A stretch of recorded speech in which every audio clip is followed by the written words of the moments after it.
I'm going to tell you the story about Ray.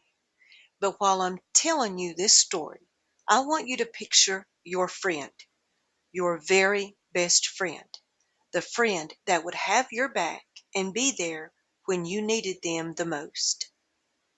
Rey Omar Rivera was born on June the 10th, 1973, in Madrid, Spain, to parents Angel and Marie Rivera. They would later move from Spain to raise Ray, his brother and sister, in the United States. They moved around some and lived in Southern California and in Florida. A few years ago, I watched Netflix's reboot of Unsolved Mysteries. It was season 1, episode 1, and it was about Rey Rivera. And for some reason, his story really stuck with me. So I started digging. Old Google, you can learn and find out about anything. Now, this is all alleged. This is my opinion. But I did find something that was not on Netflix, and it blew my mind. But first, I want to tell you a little bit about Ray. When Ray was in high school, he and his family lived in Southern California. Now, Ray was a big guy. He was 6'5" and weighed around 260 pounds. In school, he played water polo. He loved it. Now, this is when he met Porter Stansberry. They clicked instantly and became best friends. They did everything together. Prom, movies, you name it, they did it together. When you would see one, you'd see the other not far behind. That's how close they were. In 1995, Ray graduated from the University of Pacific and would later go on to play water polo for the Royal Federation of Water Polo in Spain. Now, Ray loved water polo, but his passion was writing and directing screenplays. Ray would later go on to meet Allison, the love of his life. They quickly fell in love, and they were truly soulmates. They were living in Los Angeles. Ray was trying to make a career as a screenwriter, but sadly, no big breaks were coming his way. And let's face it, dreams do not pay bills, and Ray needed to make a living. One day, Porter, his childhood best friend, called and asked if Ray would like to come work for him in Baltimore, Maryland, as the editor of the financial newsletter for Stansberry and Associates. Porter and Ray had formed a close bond that lasted decades. They still kept in touch and talked. Now, Ray, he did accept Porter's offer, but he told him they would only be there for 2 years. After that, he and Allison wanted to move back to California. Now, we're going to fast forward a couple of years, and in November 2005, Ray and Allison finally tied the knot. They were married in Puerto Rico. Their 2 years in Baltimore were up, and they were excited about moving back to the West Coast. But the last few months, Allison was starting to notice Ray was a little on edge. He was jumpy. She would ask him what's wrong, and he would just tell her he was okay. She just assumed it was work. In the early morning hours on May the 15th, 2006 at 1 a.m., the Rivera's alarm to their home security system was tripped. Ray jumped out of bed and went downstairs. Allison said when she went to check on Ray, she was shocked. He was holding a bat, and the fear in his eyes scared her. That really took her back because Ray is not a fearful man, not at all. But in that moment, he was truly scared. They called the police officers and they came out and checked on everything. Police told the Riveras Squirrel could have probably tripped the alarm. That was something when I heard that. Anyways, the next day, Allison travels to Richmond, Virginia. It was a business trip. Before she left, she told Ray, "I love you so much." And Ray, he replied back with, "Thank you for loving me so much." Oh. Allison tried to call Ray that day, but he didn't answer. That evening, around 10 p.m., Allison called a work colleague, Claudia, who was staying over as a house guest with her and Ray. Now, according to Claudia, he had seemed a little preoccupied with an assignment, but around 4 p.m., Claudia heard Ray answer a call on his cell phone, and he replied with, "Oh, shh," and that's all she heard, and he ran out the back door. He left driving Allison's car. Claudia told her that she had not seen him since he left earlier in the evening. Allison just assumes he's out drinking with friends, but it's not until the next day that she begins to worry. Allison spends the next day calling friends and family looking for Ray, but no one has seen or talked to him. They have no idea where he's at. On May the 17th at 3 p.m., she files a missing persons report. Allison and Ray's family comes into Baltimore to help look for Ray. They're putting up flyers. The news media is running this story. This is a big story. Now, Porter, Ray's best friend, puts a reward up for $1,000, along with a statement, and he said, quote, "He's a happy guy.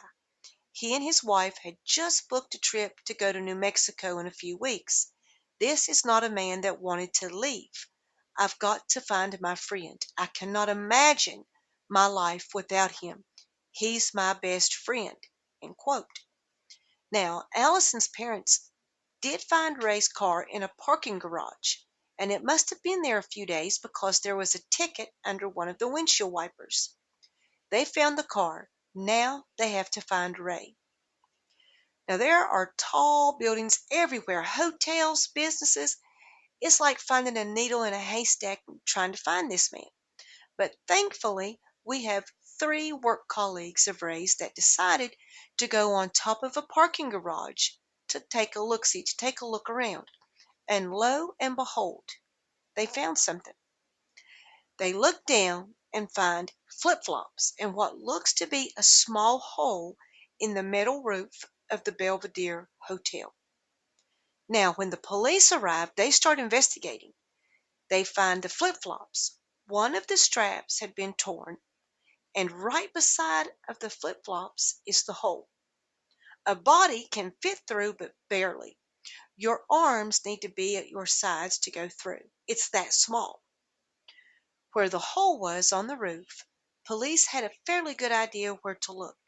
They had a hotel employee to unlock the door, and when he did, they were met with a terrible smell.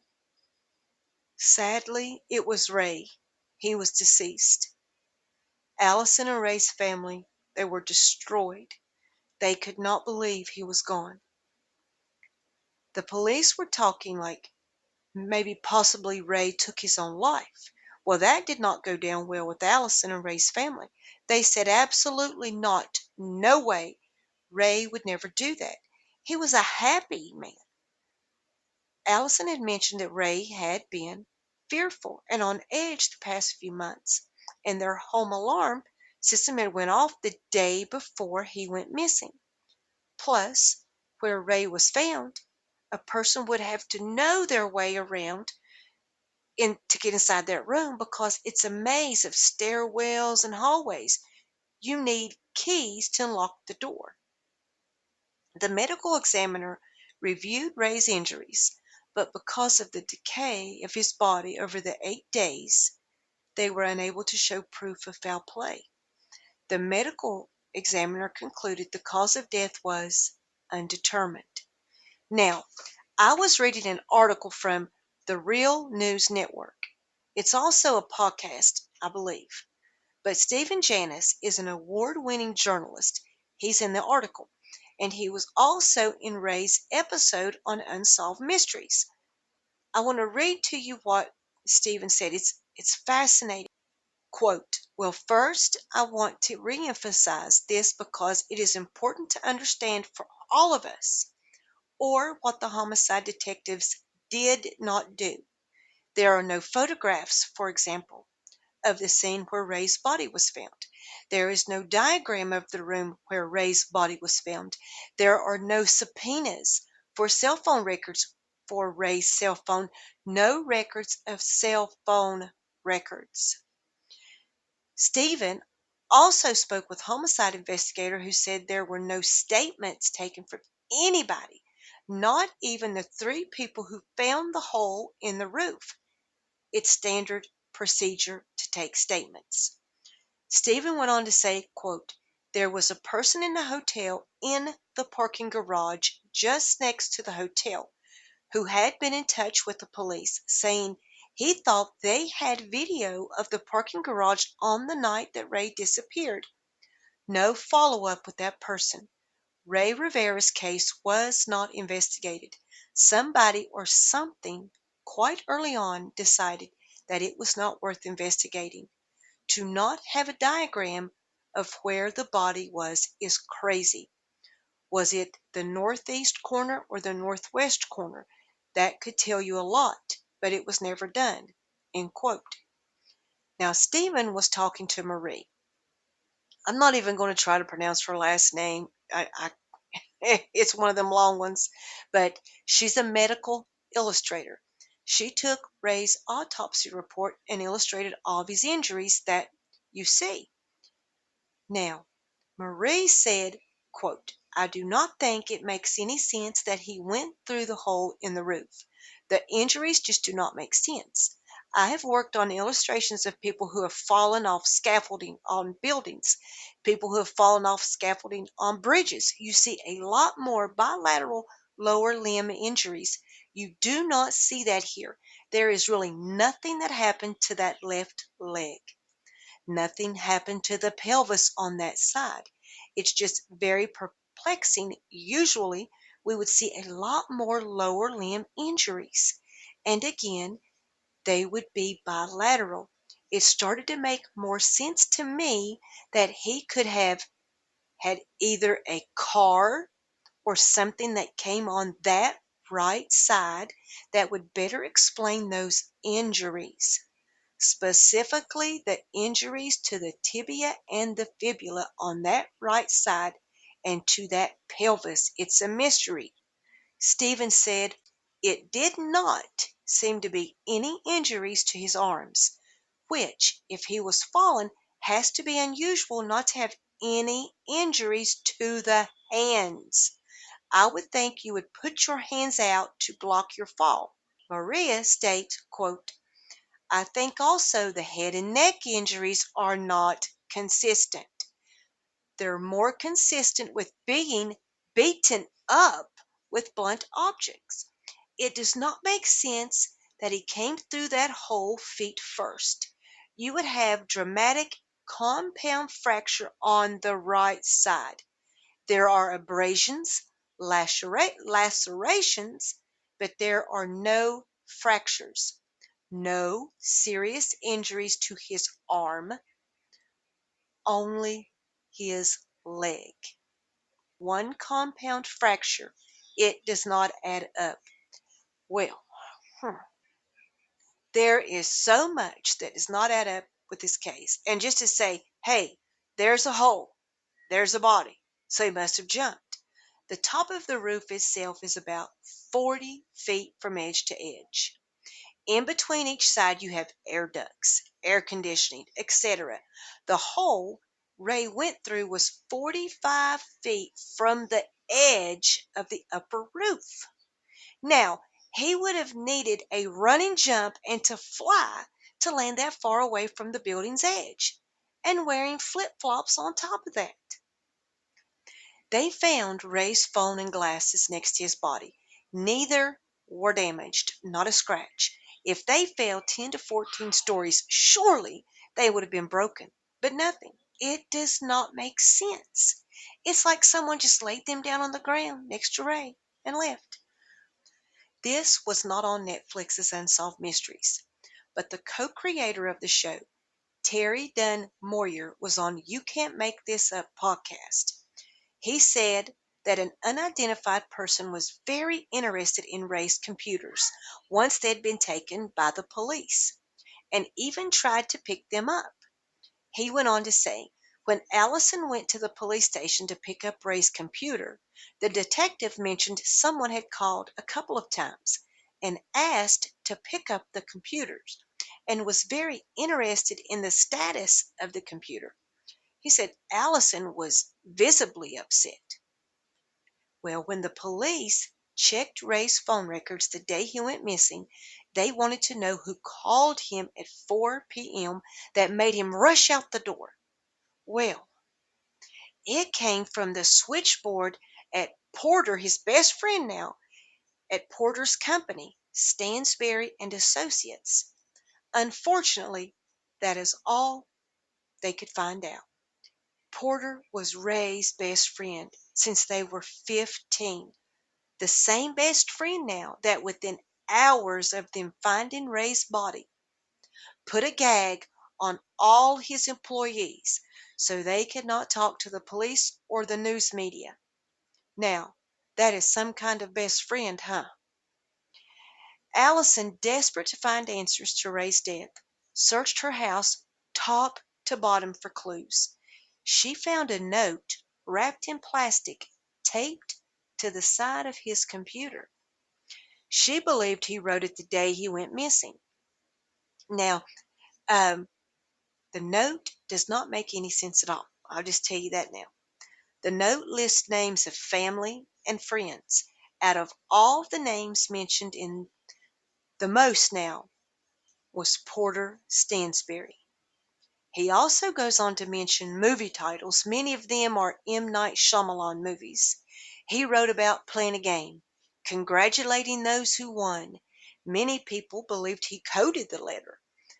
The police could not make sense of the note, and the FBI was just as baffled. Some movies he listed were Meet Joe Black, Minority Report, The Game, The Bourne Identity, The Lord of the Rings. Here's a little bit of the note. I don't believe the full note's online because I can't find it, but here we go. That was a well-played game. Congratulations to all those who participated. But it was time to wake up. So here I am. I stand before you a man who understands the purpose and the value of our secrets.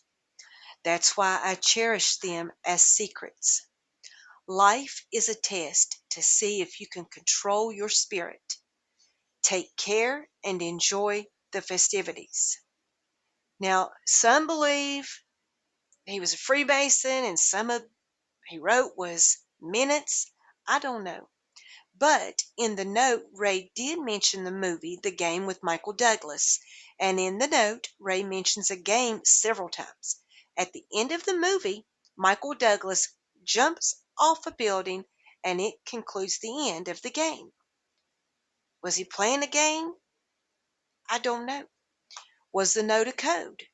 Or was it the ramblings of a man losing his mind? Or did something more sinister? Like I mentioned at the beginning of this video, we all have friends. Some friends may be closer to us than others. But do we really know them? Sometimes our so-called friends are really a wolf in sheep's clothing. All right, let me know what you all think. Please like, share, and subscribe, and God bless.